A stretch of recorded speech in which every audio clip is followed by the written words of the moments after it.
경제읽기 시간입니다. 정부가 일시적 2주택자에게 1주택자와 동일한 세제 혜택을 주는 방안을 검토하기로 했습니다.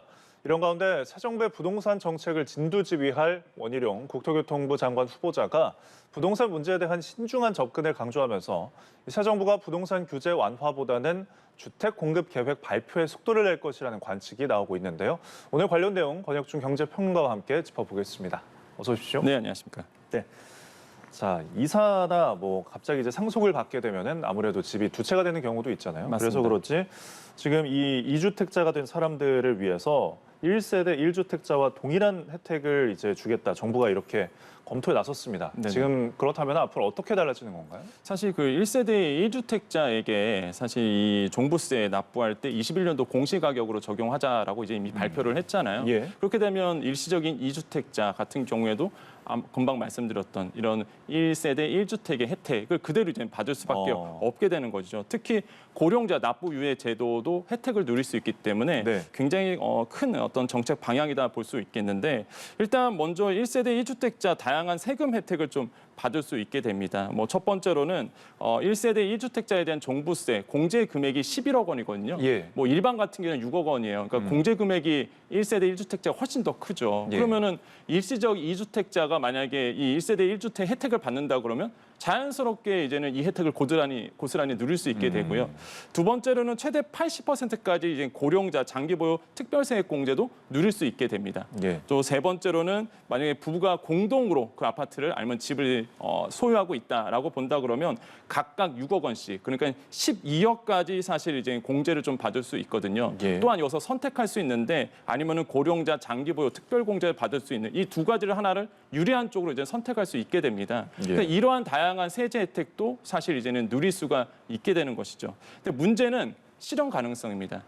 이미 여러 번 말씀드렸지만은 사실 법률 개정이 필요한 사항이에요. 그래서 네. 과연 이제는 국회에서 어떻게 처리가 될지가 초미의 관심사인데 이미 윤석열 당선자도 이거에 대해서 공약을 했었고요. 예. 또한 민주당도 동일하게 얘기하고 있고 특히 민주당은 그러면은 이미 납부한 종부세 이거 한번 조금 뜨거운 감자였거든요. 네. 이것도 그러면 다시 돌려주자라고 민주당 내에서도 얘기가 나오고 있기 때문에 네. 사실 여야가 만약에 합의가 되고 임시국회가 열리기로 합의가 된다 그러면 네. 이번 달 내에서도 처리가 가능하다. 근데 현실적으로 봤을 때는 아마 다음 차기 정부에서 진행될 가능성이 굉장히 높고요.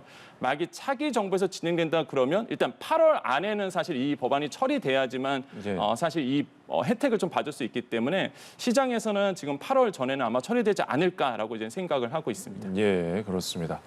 자, 그리고 이런 가운데 지금 원희룡 국토교통부 장관 내정자죠. 네. 부동산 문제에 대한 신중한 접근을 이제 강조한 것이 언론을 통해서 전해졌습니다. 특히 네. 지금 규제 완화로 시장에 잘못된 신호를 주는 일이 없을 거다 이렇게 딱 선을 그어서 이야기를 직접 하셨는데 네. 아무래도 어떤 시장 완화 움직임 때문에 그런 혼선을 줄까 봐 우려하는 목소리 때문인가요? 네, 맞습니다. 사실 지금 그 원희룡 국토교통부 장관 후보자도요. 그러니까 부동산이 우리나라에 미치는 영향을 너무나 잘 알고 있기 때문에 네. 신중할 필요가 있다라고 계속 강조를 하고 있습니다. 특히 이제 이런 얘기가 나왔어요. 시험대이자 독배가 될 수 있다. 이게 윤 당선인이 이런 원희룡 국토교통부 장관 후보자에게 얘기한 내용이거든요. 그만큼 차기 정부의 명운이 이런 부동산에 관련이 있다라고 이제는 강조를 한 거겠죠. 예. 그러다 보니까 당연히 이제는 규제 완화 부분에 대해서 속도 조절을 할 필요가 있다는 목소리가 계속 목소리가 나올 수밖에 없습니다. 지난 10일이었습니다. 후보자로 지명된 직후에 이제는 원희룡 후보자가 이런 얘기를 했어요. 불필요하게 자극하는 어떤 부분은 안정 위주로 가겠다, 신중하게 가겠다라고 이제 인터뷰를 했었고 또한 11일 출근길에서는 또 이런 얘기를 했습니다. 잘못된 시그널을 시장에 주지는 않겠다. 예. 그래서 금방 말씀하신 것처럼 최근에 강남 쪽 그다음에 이제 재건축 중심으로 다시 또 활화산처럼 지금 불타오르고 있거든요.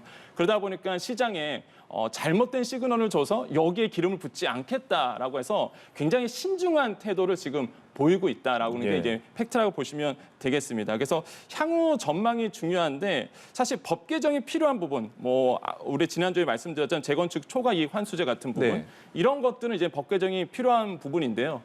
시행령을 따라서 아니면은 시행 규칙에 따라서 바꿀 수 있는 것들은 쉽게 시도를 하겠지만은 쉽게 진행하지는 않겠다. 그러니까 시장의 반응을 보면서 유연하게 변하겠다라고 얘기를 했기 때문에 그 정도로 정말로 그 좀 신중한 태도를 지금 보이고 있다는 게 지금의 어떤 흐름이다라고 말씀드립니다. 예, 아무래도 이번 대선이 부동산 민심이 좀 반영됐다는 평가가 맞습니다. 있기 때문에 더 조심한 것 같습니다. 지금 부동산 규제 완화 속도는 이제 조절하는 그런 모양새지만 그래도 주택 공급 계획에는 이제 속도가 붙을 것 같다는 이제 관측이 나오고 있습니다. 네네. 아무래도 계속해서 공급을 강조한 만큼 지금 윤 당선인이 공약으로 주택 250만 호 공급을 앞서서 이제 내걸었기 때문에 네. 앞으로 이에 대한 이제 구체적인 전망이 나올 텐데 그럼 이 또한 영향은 또 어떨까요? 부동산 그러니까 시장. 이게 지금 원희룡 국토부 후보자께서 말을 했을 때 두 가지 측면을 읽을 수 있어요. 첫 번째로는 금방 말씀하셨던 규제 완화에 대한 속도 조절. 예. 근데 이제는 거기에 더불어서 이제는 공급에 대한 거는 확실히 하겠다. 이 부분을 이제 강조하고 있거든요. 예를 들어서 지금 윤 당선인이 얘기했던 250만 호에 대한 공급 부분이 있습니다. 그럼 이거를 실현 가능하게 만들어야 되는데 일단 공공택지 개발이 중심이 됩니다. 네. 이 중에서 공공택지 개발로 한 142만 호인데 여기에 수도권이 한 74만 호가 들어가고요.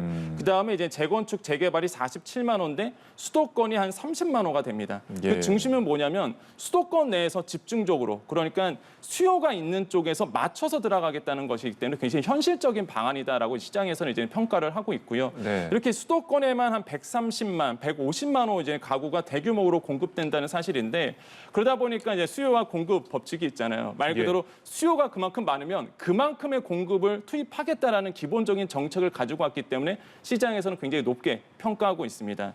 그다음에 특히 이제는 목표의 절반 이상이 공공택지 부분인데 이게 왜 현실화가 가능하냐면 사실 이 공공택지 개발 같은 경우는 그 LH에서 관리를 했었다가 아시겠지만 LH 사태가 불거진 이후에 이게 국토부 쪽으로 넘어왔습니다. 네. 그러니까 데이터가 이미 국토부에 다 있어요. 결정권자의 사인만 있으면 바로 어디 이제 공급하고 어디에 투자 들어갈 거야 이렇게 바로 나올 수 있거든요. 그래서 사실 이제 결정권자의 결정만 남아 있다. 그래서 실현 가능성이 사실 있는 거고요. 이미 택지 개발의 후보지들은 다 있다라고 말씀을 드리겠습니다. 예. 그러다 보니까 사실 뭐 지금 공급 측면에서는 현실화 가능성 물론 타이밍이 중요하겠죠. 그다음에 언제 완공이 되냐 중요하겠지만 일단 시장에 던질 수 있는 메시지들은 지금 뭐 충분하다. 소재가 충분하기 때문에 이런 공급 측면에서 굉장히 심혈을 기울일 것이다라고 시장에서는 이제 평가를 하고 있습니다. 예. 이미 후보지는 그러니까 정해져 있는 상황인데 그렇죠. 밝히지만 않은 상황이라고 볼 수 있는 건가요? 맞습니다. 뭐 이미 사실 부동산 쪽에서는요 이미 예. 택지 개발 들어가는 곳이 다 정해져 있어요. 아. 누구나 봐도 여기는 뭐 공공택지 개발 가겠구나. 들어갈 수 있는 자리다라는 거 예. 있고 이게 LH에서 다 개발을 한 상태다가 이게 국토부로 데이터가 다 넘어간 상태거든요. 예. 그러니까 이게 사인만 딱 주면은 발표를 하겠지만은 시장에 미치는 영향이 워낙 크다 보니까 공공택지 개발에 대해서는 좀 신중하게 발표를 할 것이다라고 보고 있습니다. 예, 그렇습니다. 자, 그리고 은행권 이야기로 넘어가 보겠습니다. 지금 이제 2분기가 시작이 되는데 네. 가계대출 문턱 낮추기를 본격화할 예정으로 조사가 됐습니다. 지금 네. 조사를 보면은 뭐 신용대출 그리고 대기업, 중소기업, 기업도 가리지 않고 대출을 나설 것이다. 이제 금융권에서 네. 그렇게 이제 공공연하게 이제 조사가 됐는데 그 배경은 무엇이 있나요? 일단 한국은행이 이제는 11일에 발표한 게 있습니다. 대출 형태 서베이 결과 지표인데 네. 사실 이제는 설문조사죠. 양적 분석이잖아요. 예. 그게 이제는 시중은행 한 204개의 금융기관에서 이 여신 예. 담당 이분들을 이제 모아놓고 서베이를 조사를 했습니다. 예. 여기에서 대출 태도, 그다음에 대출 수요, 그다음에 그 뭐 신용 위험 이런 것들을 이제 모아서 가중 평균에서 100과 마이너스 100 사이의 지표를 내놨거든요. 이게 100으로 갈수록 마이너스 100이 아니라 예. 양수로 갈수록 어떻게 되느냐 시용 위험이나 대출 수요가 증가되고요. 예. 반대로 또 대출 태도가 완화되는 부분입니다. 그만큼 이제 완화가 되다 보니까 당연히 이제는 신용에 대해서 높아질 수밖에 없고 신용 위험이. 네. 그래서 본다 그러면은 이제 차트에서 보듯이 대출 태도에 대해서는 지수가 좀 나오고 있는데 2분기에 가서는 대출 문턱이 좀 낮아질 것이다라고 지금 보고 있습니다. 예. 2분기 대출 태도 지수가 한 6으로 조사가 됐고 네. 지난 분기에 마이너스 9였거든요. 네. 15포인트나 높아졌고요. 앞에 보시는 차트처럼 이제 차주별로 본다 그러면 가계 대출이 25포인트 뛰었습니다. 11로 나왔고 가계 일반은 3으로 나왔는데 이게 전분기 대비보다 한 20포인트나 오른 수치고요. 예. 대기업과 중소기업 둘 다 1분기 0에서 이제 6으로 그러니까 6포인트씩 올랐거든요. 예. 그 정도로 본다 그러면은 대출 태도 지수를 본다 그러면 이제 대출 태도가 완화적인 부분이다. 한마디로 이제 대출을 좀 해줄 분위기로 지금 가고 있다라고 좀 볼 수가 있겠습니다. 네. 실제 가계대출 증가율도 좀 볼 필요가 있겠는데 지난해 말에 한 7.1%였습니다. 근데 예. 이번 올해 1월 말에는 6.2%에서 둔화됐거든요. 그러네요. 그러니까 총량 관리가 우리 항상 작년에 화두였습니다. 그렇습니다. 총량 관리제 때문에 사실 대출을 하고 싶어도 은행 돈 많거든요. 못 받았죠. 예. 뭐 충분히 해줄 수 있는 여력이 있음에도 불구하고 사실 이제 총량 관리제 때문에 못 해준 부분이 있었는데 이게 뭐 지금 총량 관리제가 폐지될 분위기도 있고 네. 무엇보다 아까 말씀드렸던 이런 그 가계대출 증가율이 좀 감소되는 부분도 있기 때문에 예. 그러다 보니까 지금 대출 규제에 대해서, 그러니까 대출을 해주는 부분에 대해서 대출 태도가 좀 완화적으로 가고 있다라고 이제 평가를 좀 해볼 수 있겠습니다. 네. 근데 이렇게 대출 태도가 완화되고 네. 대출 승인이 또 많아지면은 자연스럽게 대출이 많아지니까 신용 위험도도 따라서 올라갈 수밖에 없지 않은 건가요? 그래서 맞습니다.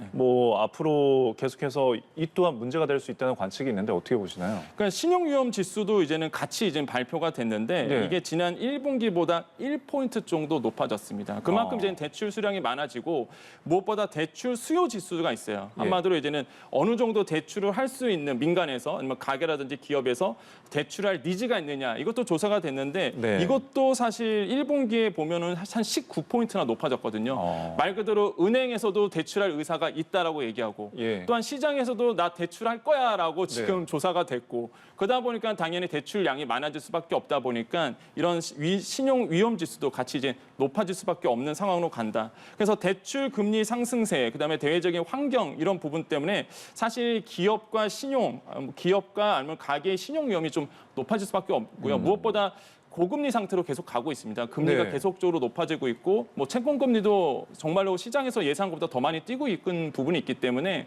가계대출 만약에 늘어난다 그러면 이자 부담이 상당할 거로 보고 있거든요. 네. 그래서 이런 신용에 대한 위험 지수도 높아질 수밖에 없고 또 한 가지 이제 저축은행이라든지 아니면 비은행 금융기관들의 차트가 조금 시중과 조금 다른데 네. 왜 그러냐면 2분기 신용 위험이 커질 것으로 보고 있어요. 이건 똑같죠. 그런데 네. 그러다 보니까 대출 태도를 완화가 아니라 강화하는 쪽으로 이제는 시중 은행이 아니라 이 금융권은 보고 있습니다. 왜 그러냐면 아시겠지만은 이런 저축은행이나 비은행권 같은 경우는 돈을 빌려올 때 더 네. 많은 이자를 내고 돈을 빌려올 수밖에 그렇습니다. 없거든요. 그러다 보니까 이런 대출을 완화하는 게 아니라 좀 강화하는 분위기로 좀 다른 측면에서 좀 뉘앙스가 다르게 가고 있다라고 예. 말씀을 드립니다.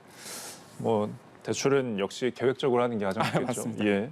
자, 이제 다음 주제는 지금 이게 좀 뜨거운 감자가 됐습니다. 네. 만 나이에 대한 이야기인데 네네.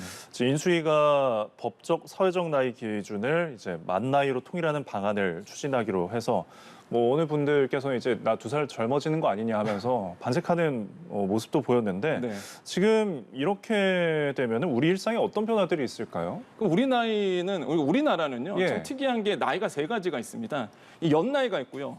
네. 새나이가 있고요. 그다음에 만나이가 있죠. 연나이는 간단해요. 그냥 연도에서 연도를 뺍니다. 제가 이제 78년생 7월생일인데 그렇게 되면은 연나이는 44세가 돼요. 왜냐하면 2022년에서 7, 8을 빼니까. 예. 그러면 제 나이는 연나이는 44세. 새 나이는 한국식 나이입니다. 예. 45세고요. 만 나이는 제가 아직 생활이 안 지났기 때문에 43세가 돼요. 그러니까 이 3가지 나이를 갖고 우리나라는 살아가게 되는데 그러다 보니까 사실 굉장히 혼란스러움이 굉장히 많아질 수밖에 없죠. 특히 연나이 같은 경우는 아까 말씀드린 것처럼 연도에서 연도를 뺀다 그랬잖아요. 네네. 근데 지금의 모든 우리나라 행정은요 연나이로 갑니다. 뭐 심지어 본다 그러면 병역법이라든지 청소년 보호법이라든지 초등교 교육법, 민방위 기본법 이런 것도 다 지금 연나이로 가고 있고 소득세법도 연나이로 가요. 예. 그러니까 아마도 많이들 했을 텐데 연말정산했을 때 네. 이럴 때도 사실 연나이로 가거든요. 그러다 보니까 행정이 약간 편의적인 부분이 있겠죠. 아무래도 만 나이로 가다 보면 생일이 지났느냐 안 지났느냐에 따라서 이제 예. 세율이 달라지다 보니까 그렇습니다. 이렇게 이제 정부에서는 이제 연나이로 많이 하고 있고요. 새 나이는 태어나자마자 1살 먹고 들어가기 때문에 사실 이제는 우리나라에서만 이제 적용이 되고 네. 만 나이가 이제 세계적으로 많이 쓰는 나이가 이제 만 나이가 됩니다. 이거는 뭐 우리나라 민법도 사실 이제는 공식적으로 62년부터 만 나이를 채택을 했는데 그러면 이제는 이 3가지 나이가 있다 보니까 시장에서는 어떤 혼란스러움이 있느냐? 예. 뭐 대표적인 사례가 이제 최근에 있었던 코로나19였습니다. 소아 접종이거든요. 이게 왜 그러냐면은 이게 초반에 그러면은 야, 소아 접종을 만 나이로 따져야 돼, 연 나이로 따져야 돼. 이게 논란이 있다가 네. 야, 그럼 만 나이로 가자 정했거든요. 그럼 어떤 문제가 생겼냐면 2010년생이 문제였습니다. 2010년생이 만 12세가 되는데 사실 그러면 만 12세다 보니까 성인과 같은 용량을 줄 수가 있는데 생일이 만약에 안 지났다. 뭐 생일에 따라서 전후에 따라서 이게 또 어린이 백신이냐 성인 백신이냐 이게 또 나눠져요. 예. 그러다 보니까 이런 것도 사실 좀 혼란스러움이 있었고 그러네요. 또 한 가지는 이제는 목욕탕 출입 나이입니다. 이거 굉장히 헷갈리잖아요. 네. 아이를 데리고 올 때 도대체 몇 살을 데리고 와야 돼? 예. 이게 잠깐 헷갈렸는데 사실 이제는 지금 이제 만 4세로 이제 공중위생관리법이 시행규칙이 개정이 됐죠. 그래서 이것도 사실 논란이 된 적이 있었고 그래서 만 네. 4세로 정향이 됐고 또한 임금 피크제도 문제였습니다. 이게 단체 협약에서 56세까지 임금 피크를 적용한다고 적용했는데 예. 시장에서 이런 거예요. 또 야 그러면은 만 55세여야 돼? 아니면 만 56세여야 돼? 결국에는 이제 대법원에서 만 55세로 딱 픽스를 했거든요. 그런 거 본다 그러면 이제는 연나이냐 만나이냐 사실 굉장히 혼란스러움이 있는데 그러네요. 여기에서 이제는 정부가 이제 인수위 쪽에서 이제 만 나이로 통일을 하자라고 얘기했기 때문에 이러한 어떤 불필요한 사회적 비용을 많이 줄 수밖에 없는 거다. 그래서 시장에서는 지금 좀 환영하는 분위기로 지금 가고 있다고 말씀을 드립니다. 예. 근데 문제는 이제 뭐 법적으로 또 제도적으로는 만 나이로 정착을 이제 시켜가지고 통일을 하면은 네. 결국 결국 우리 문화적으로 이제 생활에서는 그 전에 이제 연나이, 그 새나이에도 익숙해져 있잖아요. 맞습니다. 일상에서 굉장히 혼란스러울 것 같은데. 예, 혼란스러워밖에 없겠지만은 언젠가는 사회적 비용을 치르더라도 가야 할 분위기다라고 이제 평가를 하고 있습니다. 그러다 보니까 인수위에서는 이제 나이계산법 통일 법안 이제 재정비 상안으로 이제 추진하겠다라고 이제 발표를 한 상이기 때문에 그래서 만약에 만 나이로 간다 그러면 사회적인 합의가 된 부분이 뭐냐면 예. 일단은 사회적으로 일상에서 안착이 된다 그러면 아까 말씀드린 것처럼 행정 의료 서비스 부분에서 굉장히 편리하게 된다라고 볼 수가 있겠고 두 번째로는 국제 관계에서도 사실 이제 통일이 되다 보니까 예. 다 만 나이 쓰잖아요 세계는 그러다 보니까 이제 국제 관계에서도 통일이 되다 보니까 커뮤니케이션하기도 굉장히 편하고요. 세 번째로는 이제 법적 분쟁이 사라지게 되겠죠. 왜냐하면 예. 계약서상에 사실 이게 나이를 쓰면 이게 만 나이냐 연 나이냐 아니 새 나이냐 이거에 따라서 또 갑자기 법적 분쟁이 많이 일어났었거든요. 그러다 보니까 이런 법적 분쟁도 불필요한 비용도 감소될 수밖에 없기 때문에 이래서 이제 인수위가 이제 추진한다라고 볼 수 있겠고 예. 이런 거는 어느 정도 사회적 합의가 좀 됐다라고 보여집니다. 하지만 지금 말씀하신 것처럼 이렇게 행정이 편리하다는 부분도 있겠지만은 정착이 과연 될까? 우리는 예. 계속 한국식 나이는 새 나이를 쓰고 있는데 예. 이가 과연 정착이 될까라는 의구심도 있지만은 제가 봤을 때는 언젠가는 사회적으로 합의가 돼야 될 수밖에 없는 아젠다이기 때문에 적절한 타이밍에 아마 갖고 오지 않았을까라고 예. 생각을 해봅니다. 또 익숙해지는 시기가 또 오겠죠. 예, 알겠습니다. 지금까지 권혁준 경제평론가와 함께했습니다. 고맙습니다. 네, 감사합니다.